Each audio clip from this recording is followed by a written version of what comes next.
From the headquarters of the Guild of Champions, this is the Chris Terrell Podcast. And I am your host, Chris Terrell. And welcome to another week of your weight loss quest. How did this last week go for you, champion? What new challenges did you encounter? But more importantly, what lesson did you extract out of that failure you went through? Remember, your lessons are your reward for your troubles. Now, if you're new here, I lost 125 pounds myself after an entire adulthood of chronic yo-yo dieting. Up, down again, before I finally got sick and tired of being sick and tired. And I made some permanent, meaningful, and actual changes to my lifestyle, habits, routines, to my environment, my community, and to my system of beliefs. All of these things create me, and they create you too, by the way. And when I started making changes to those, I started actually changing my life. But not in a little temporary way, not in a way that would result in some weight loss that I would then later put back on. No. The real deal. The kind where I take it all the way to the end. The time where I don't stop losing weight because I quit, or because I gave up, or because I got too frustrated. It led to the time where I stopped losing weight because I was done. I had done it. All the weight was gone. Every pound that needed to be lost was gone. And I was done. The day I never thought would be here was here. And you know what happened? All of a sudden, that line that I said, if I crossed it, I'd feel good about myself. I'd feel happy about myself. I'd feel enough. That day was here. It had now arrived. And I guess now it's time for me to give myself permission to feel a certain way about myself. And I guess now I got to actually do it. But to be honest, I think some part of me didn't actually think it was going to happen. I think some part of me was surprised that it actually occurred. But it did occur. And I did have to give myself permission to be okay with me. But this week, I want to tell you about something I had to really work on the other side of my weight loss journey, in the maintenance side, that honestly, I did not need to wait for.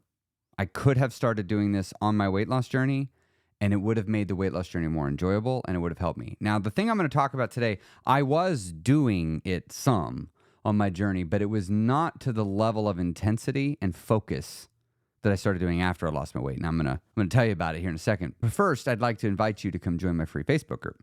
You can find a link to that by going to christerrellcoaching.com. You'll find a link to it there. And I would also love to invite you to join my YouTube channel. You can search for Chris Terrell Coaching on YouTube, and you'll find my page there, and there's several videos. And also on YouTube, I am now going live every Monday morning at around 9:15-ish a.m. Central Standard Time.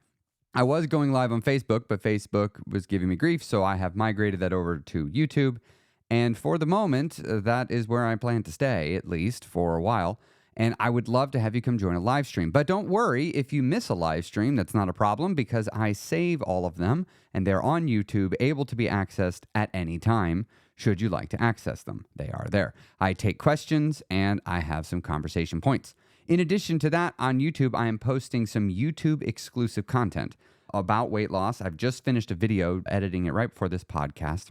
It's talking about some tips for maintenance. And this is something that all of you should know, because all of you, I want you to expect success. I want you to expect that one day your day is going to be here. You're going to cross the finish line. You're going to be done losing weight.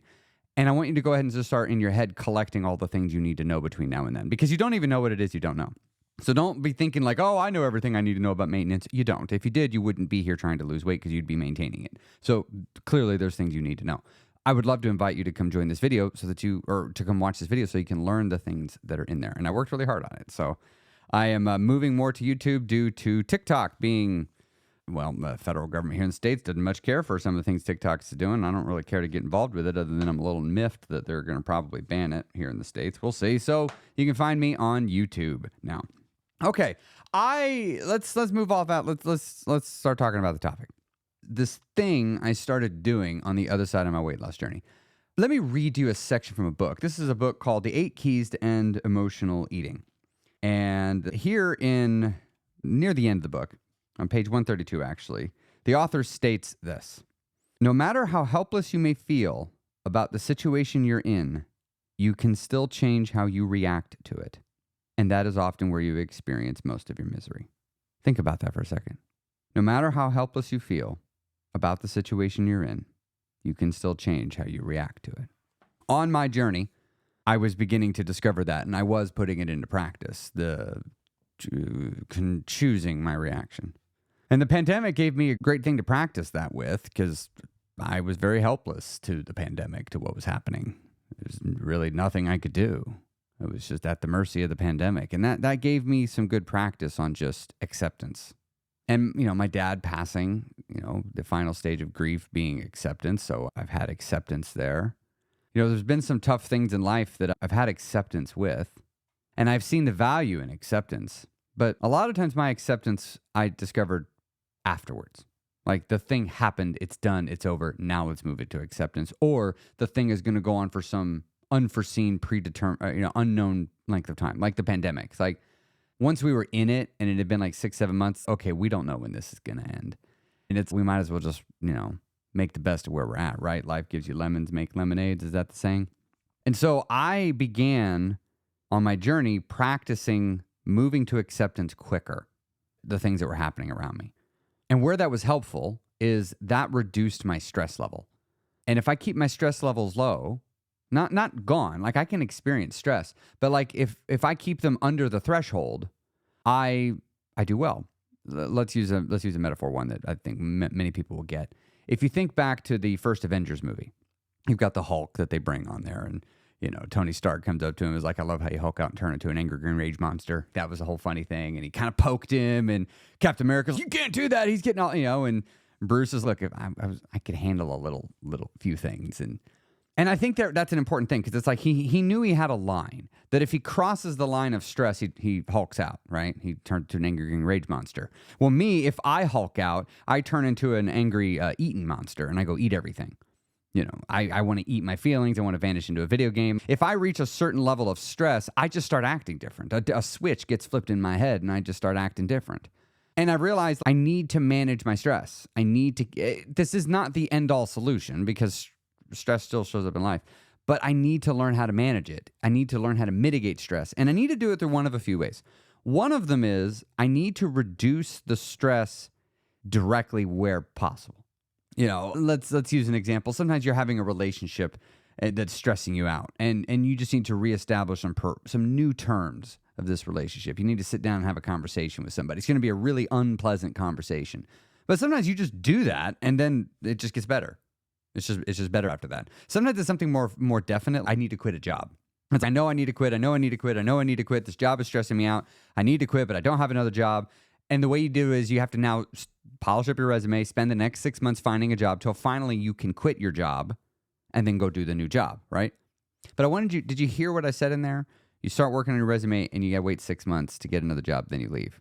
You see, some problems, even though you're going to go attempt to make the problem go away, it's going to be a long thing. It's going to take some time. A lot of times personal relationships, they take time to find their resolution, whether it resolves in a positive way or it resolves in the ending of the relationship. When you've identified there's a problem, it's unusual that it's going to solve itself in the next month. It's going to take more time than that. And you often don't even know how it's going to conclude. I've seen many a relationship that many people were certain it was going to end, and they totally saved it, and it turned into a beautiful relationship. And you've seen relationships that I thought were going to go the distance, and they ended terribly, and in between. And I'm sure you have too. And you didn't know how it was going to pan out. And so I'm realizing, like, there's some problems you just got to start working it, and it'll resolve itself however it resolves itself. But you got to hang on. You can't just be eating all your feelings while you're waiting for this thing that's stressing you out to solve itself. So option one, turn around and directly deal with the thing that's stressing you out. Okay? Fair point. Now we had to talk about option two, though, because option two doesn't always bring the stress down, and you need to not be stressed today. Right now, today, you need your stress levels to come down. And one of the things that helps with that is what the author of this book, Dr. Howard Farkas, says. No matter how helpless you may feel about the situation that you're in, you can still change how you react to it. So often we're experiencing something very unpleasant psychologically when we're, let me back up. I just jumped right into the middle of a thought there. Let me give you the introduction to the thought. All right. So we have an individual who is, hypothetical individual, completely overwhelmed, stressed, and depressed. Okay. Now, if I were to sit down and talk to him, a question I will typically ask an individual in this situation is, okay, I just need to know, of all the things you're feeling, these are very real, right? Like, yeah. Okay. So these emotions are real. Yeah. Okay. So these emotions, they're a reaction to something though, right? Like something is causing these emotions, right? Well, yeah, something is. Okay, great. So I don't know what those are, and I imagine you know what some of them are, and maybe even all of them. But of these things that are causing you to feel this anguish, this depression, this anxiety right now, what of them are you actually experiencing right now? There's something happening right now, and you could do something about it right now. And it's in your power to do something about it. How much is that? And I often find when we start digging into that, individuals will basically reveal that, well, no, none of it's happening now. It's either stuff that's happened in the past that I'm ruminating over, or I'm constantly analyzing and forecasting out all the different ways I could have done it, or I'm worried about the future, something that's not here yet. I'm certain this is how it's going to pan out, and so I'm emotionally reacting to that. Or there's actually a third one, is something is happening somewhere else, not even here where I am, and I'm powerless to do anything about it. Like I can't do anything. It's like you have a relative that's ill halfway around the world. There's nothing you can do about it. You are completely powerless to this situation. But it is happening, it's just not happening right now in your presence to you. So where is it happening then if you're reacting? It is happening in your mind. Now let me go back to what the doctor said here. No matter how helpless you may feel about the situation that you're in, you can still change how you react to it. And that's often where you experience most of your misery. All right?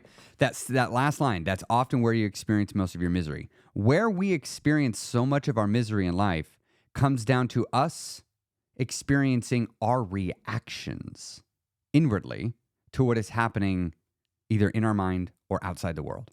But it's all within our own mind. That's where it's happening. And so I'm thinking about the past and something terrible maybe that was in it, or something that I wished was still here that's not. And I am reacting emotionally in the present to that thing that happened in the past. And that's important to understand, because that means your reaction is a choice. One of the things that I shifted my mentality on several years ago that I'm really grateful to my old self for doing is accepting truly that there always is other options. That doesn't mean they're always better, but there are always other options. And when I commit to a course of action, I am actually simultaneously saying no to everything else. But I don't usually know what it is that I am rejecting. What options am I now not going to utilize because I have chosen to utilize this one? Instead, I don't often know that. I just react. This happens, therefore I must react this way. Now, this gets into things like paradigm and self-image and your conditioned responses based on your upbringing. We're not going to get into that for this is the podcast today. We don't have that much time. You can come to the Guild, though. We talk about that a bunch. If you want to learn about that, you can go to theguildofchampions.com. But let's get back to what we're talking about today. If you're emotionally eating, it is because of things in your life that are stressing you out, and you are emotionally eating as a byproduct of that. It is a cause and effect thing. You don't have to consciously know this is happening, just so you know. It's sort of like you don't need to know that gravity is working upon you consciously for gravity to be working upon you and holding you to this earth. Like you don't have to know that. You don't have to know that the gravity of the moon is affecting you because it's so small that you can't even feel it. You don't need to know that. And for it to, in fact, do its thing. Well, the same thing works with your mind. You don't need to know what's happening for it to happen. So you don't need to be aware that something at work is stressing you out, and your way of coping with it is to go home and throw out all your diet rules because you're actually upset at work and you want to express your defiance back at work, but because you can't do that without ramifications, you choose to redirect that defiant emotion towards your diet, towards your weight loss goals and rules, and you can do that because there's no social repercussions for that, and you can just go binge at night. You see, you don't have to know that that's happening for that to happen within you. Your mind is that powerful. Your mind is that capable of running things behind the scenes that you're not privy to consciously. Now, maybe that's happening to some of you. Maybe it's not. One way you find out is you start getting into your thoughts when you're living life in the present moment. You could do that, including the unpleasant moments, but you got to work your way up to that usually. But back to what he said here. No matter how helpless you may feel about the situation you're in, you can still change how you react to it. The reason why that is so important is because sometimes you can't make a situation go away, as I was saying earlier. Or you can, but it's going to take a long time. And in the meantime, you need to stop emotionally eating. We need to work on that. That means we have to now go to number 2 while we're waiting for number 1 to run its course. Because number 2 requires effort. It requires conscious effort at first. Eventually, it can become habitualized. But for you, it's not going to be habitual. You're going to have to consciously do it every time. It's going to be a choice. You're going to have to make yourself do it. Whereas the other option of making the stress goes away is far more definitive. Once you've done it, it's done. You don't have to worry about it anymore. You don't have to make it go away again because it's already gone. And it's much easier to keep stress away that's not here than to remove stress that's already here. That's much more difficult, right? It's easier to not get into a relationship than it is to end. It's easier to not take a job than it is to quit a job. It's easier to not move your house than it is to move. You see the difference? But you're going to have to utilize both. And now this is where I wished I had learned earlier the benefits of immediately trying to use option 2, which is changing my reactions to what is happening. Or as the doctor says it, no matter how helpless you may feel about the situation that you're in, you can still change how you react to it. You're doing that within your mind. Now, for this to happen, though, to change how you react to it, that is going to require you to make changes to your personal principles, philosophies, and guiding values. There might be some things that you have placed great value on that are no longer serving you, and perhaps you would be better served if you were to change them. Perhaps if you have the value of, I need to be worried about my kids because they're important to me, because I have the belief that if I think something is important, I must worry about it. And if I don't worry about it, that means I don't find it important. And I am not going to be the kind of person that doesn't find my kids unimportant. Therefore, I have to worry. Again, you don't need to consciously know that's how your brain is conditioned for that to be that way, just so you know. That could be something, this situation I just made, which I am describing multiple real people I know that this fits. So some of you may have just heard me say that and be like, oh shit, Chris just lifted up the top of my head, peered into my brain and saw me. No, it's just I've seen other people like you, and I'm just describing someone just like you. All right, but some of you heard that and you're like, I don't have that problem. I don't have that problem at all. In fact, I don't feel any need to worry about people because I know it's important. And if there's nothing I can do about it, I can let it go. Like in that area, it's easy. But we all have different areas where we struggle a bit more than others. Sometimes it's with our career. Sometimes it's with our relationships. Sometimes it's with our kids. Sometimes it's with our friend group. Sometimes it's with our body, like something we're working on with that, our health, whatever. It's all different areas. And oftentimes something can be happening that we are powerless to address. There's nothing we can do about it. Completely outside your hands. Your kid has gotten him or herself into something, and your kid is going through a really tough time, and it's really wrecking you emotionally. There's nothing you can do about it. You're just gonna have to sit there. You just gotta go through it. Like that's tough when you got to do it. Or maybe somebody died. I mean, that's really.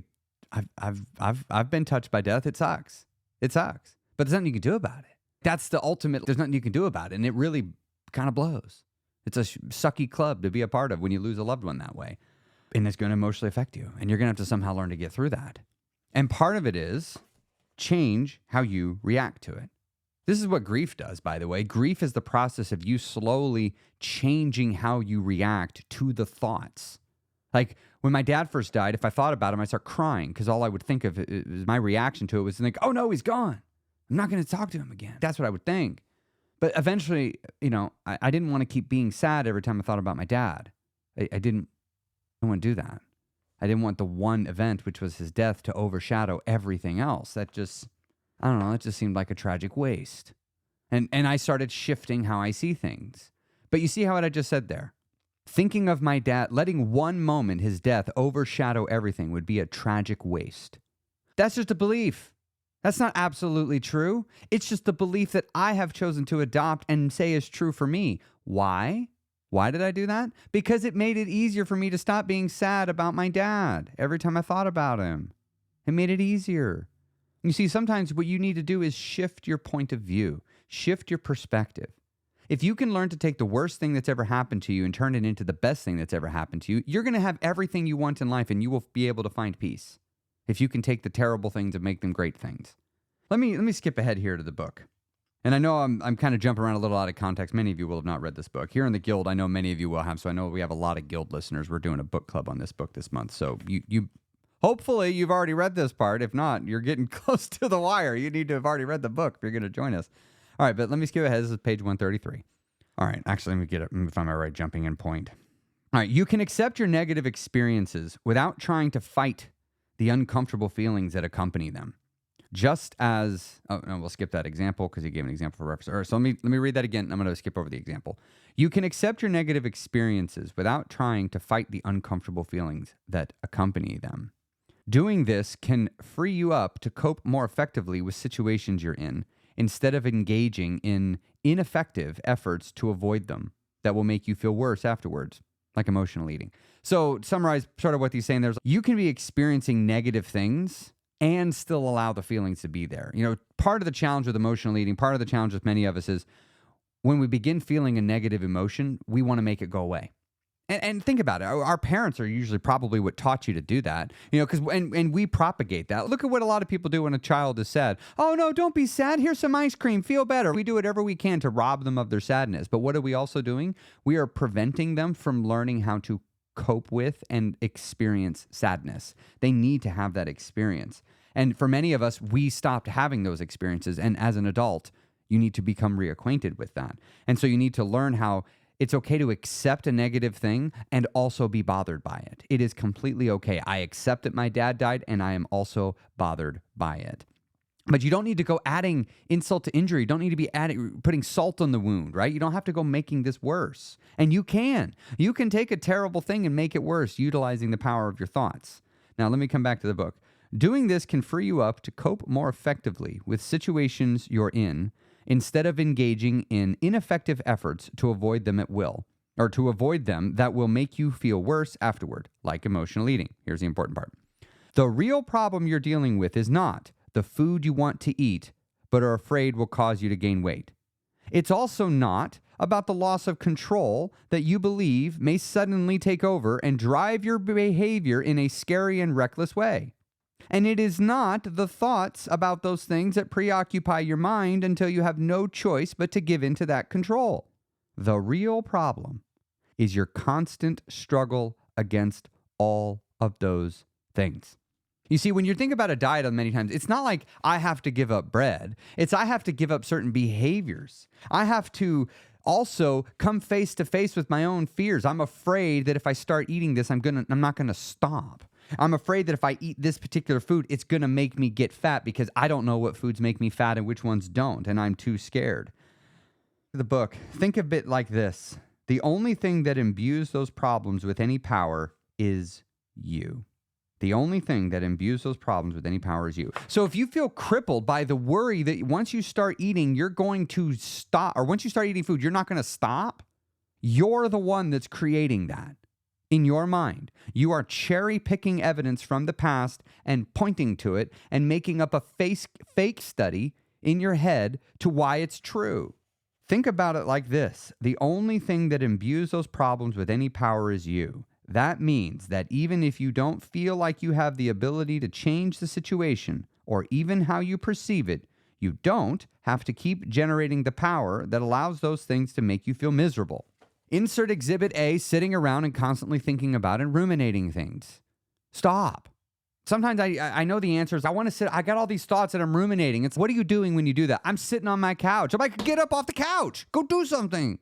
But I'm sad. I'm stuck in these thoughts. I know. But once you get going, I promise. Once you get going, your brain will change gears because that's how the brain works. And if it doesn't do that, now it's time to go talk to your therapist. Okay? The basic information is go do something. Just go do something. And if while you're in the act of doing something, you're still not getting any better, maybe you need to talk to somebody. Maybe you need to talk to a friend. It doesn't have to be a therapist, but you might need to talk to somebody. Or if you truly can't get yourself to do anything, it truly has reached the level that you cannot get yourself to do anything, you need to talk to a professional. It's time. Don't wait 3 weeks. Talk now. You don't need to wait. I'm too depressed to talk to my professional. That's not an excuse.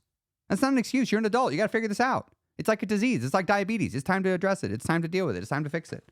But we got to remember, always remember, we are reacting in our minds to what is happening in the world around us.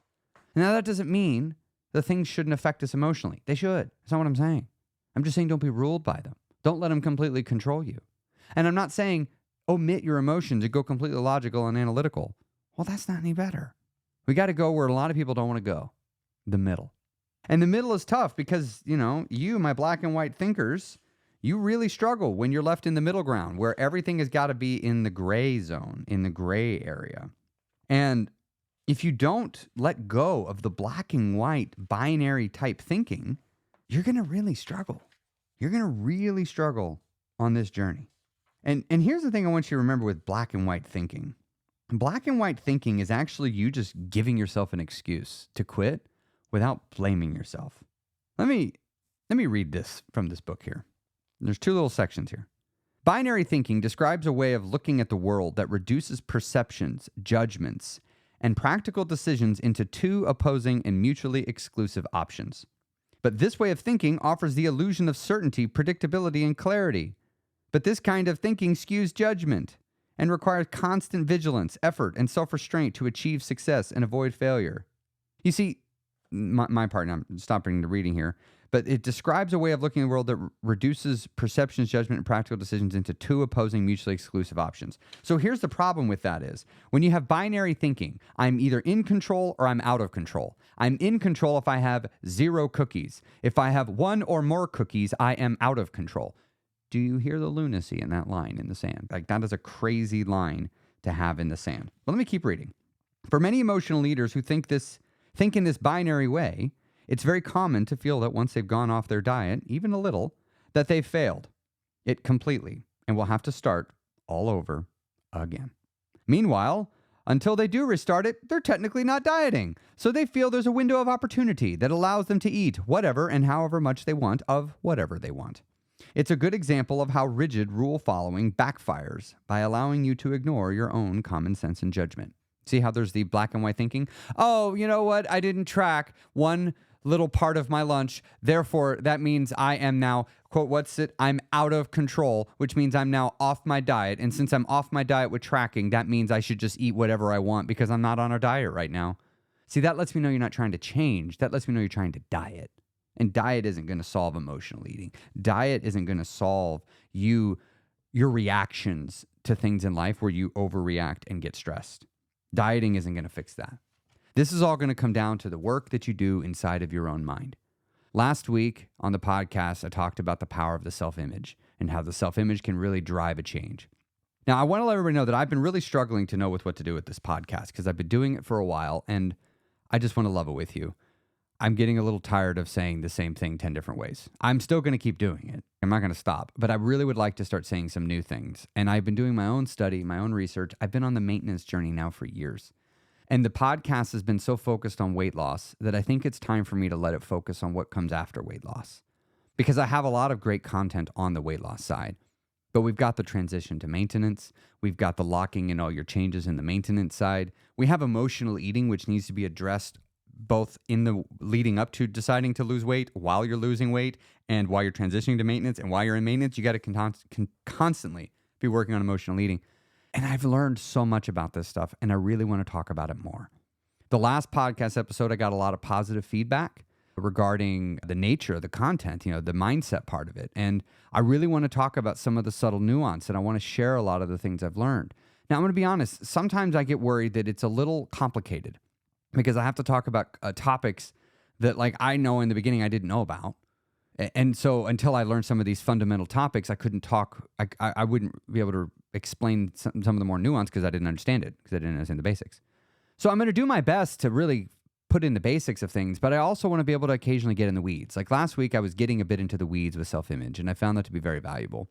So I'm going to experiment for the next handful of episodes and really talking about the mentalities, the mindset side of weight loss. I'm going to do it for the next month.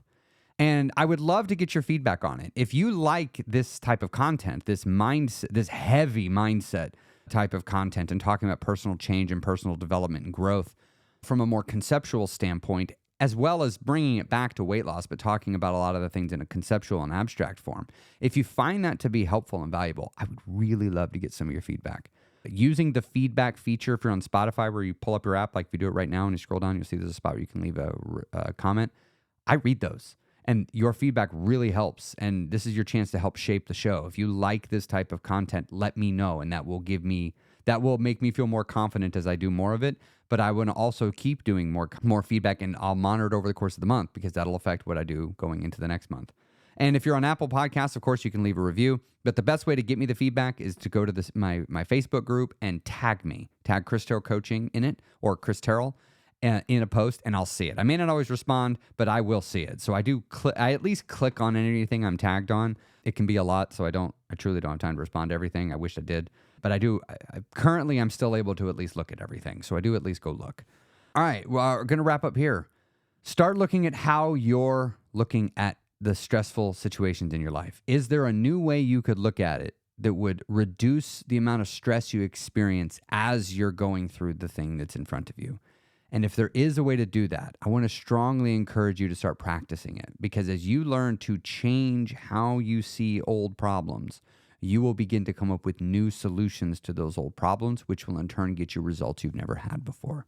All right. See you next week on the Chris Terrell Podcast.